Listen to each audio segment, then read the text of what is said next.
Pastors will do anything for members. Some of you are just statistics in a building. They don't care about your soul. Don't care about anything that is happening to you. Just be attending church every week and you are dying.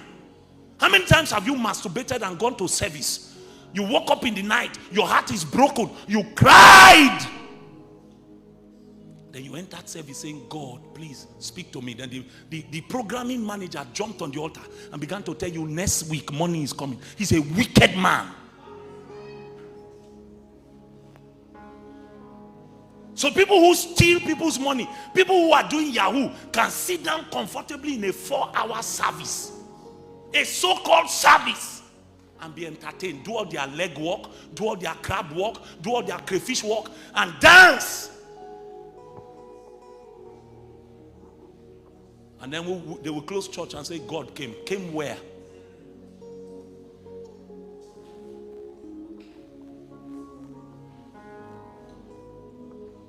The Lord calls a generation to consecration. If not, we will live longer than our fathers. We will not have our fathers' stories. We won't have their testimonies. We will gather larger. I was listening to Bonnke. I was listening to Bonnke today while I was driving from Lokoja to the airport. Bonnke is one of the people that inspire me. One of the people that I listen to because I know my calling is evangelistic. I was listening to Bonnke, and he said he went to a country. Didn't name the name of the country, but he gave names, specific names. And he got there, and he was preaching in the church. And the church, about 200 members, all of them old people. Old people. And he asked the pastor, where are all the young people? The pastor said, the young people in this city don't come to church. Come, let me show you where they are. And he carried him. He got to a big building. And it was a disco hall. And all the young people were there dancing. He said, see them. As he was about to leave, God told him, open the dance floor and look. He opened it and he looked. And he said he saw on the young people's faces that what they were enjoying did not have capacity to give them what they wanted in life. So he told the man, where is the manager of this place? Who owns this place? I want to meet him. The man said, what is wrong? He said, I want to meet him. And they carried him to the manager or the owner of the place. And he said, give me 5 minutes. Oh my God. Please, give me 5 minutes. Let me talk to these young people. 5 minutes. The man said, never. You look like a preacher. Go and preach to your people in church. He said, I just came from church. The problem is that the young people don't come to church. They are here. Just give me 5 minutes. The man said no and walked away. As he was about to go, he too turned his back and the Holy Spirit said, tell him what you saw when you opened the door. So he told him. He said, he held him by the hand and turned him and said, sir, do you think that what these young people need, they can get it in your club? The man said, wow. Just a few days ago, I was thinking about it, that these young people, they come here, but they don't really get what they need for life. I will give you 5 minutes. Come tomorrow, 12 midnight. Reinhard Bonnke said when he got home, he got angry with himself. Said, Kai, why did I ask for 5 minutes? Say if I had known, I would have asked for more time.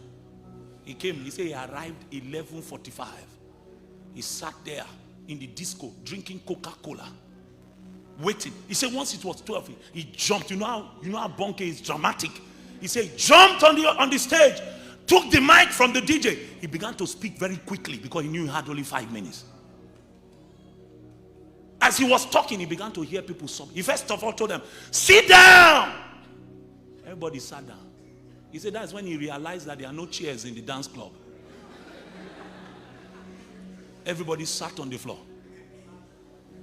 Then he began to rush. In that quietness, he began to hear people sobbing. One was crying there. One was crying there. One was crying there. He said once you see people sobbing, it's a time to make altar call. If you want this Jesus, come now. Everybody rose on their feet and began to come. But that's not the story. 1 year later, he came back. And that pastor picked him at the airport and said, Reinhard, I need to show you something. He carried him back to that disco. The disco had become a church. The young people in that place that day, they were the ones, they were waiting to receive him. Do you remember me? I was the one that was on the drums that night. Do you remember me? I was the one that was doing the lighting. One man! Yet we are gathering in our numbers. Will we ever have those kind of testimonies? Pleasure wants to finish my generation. Any little discomfort, we want to reject it. Bro, the Christian life is full of discomfort. It's not ease. It's a call to a yoke. May the Lord give you understanding.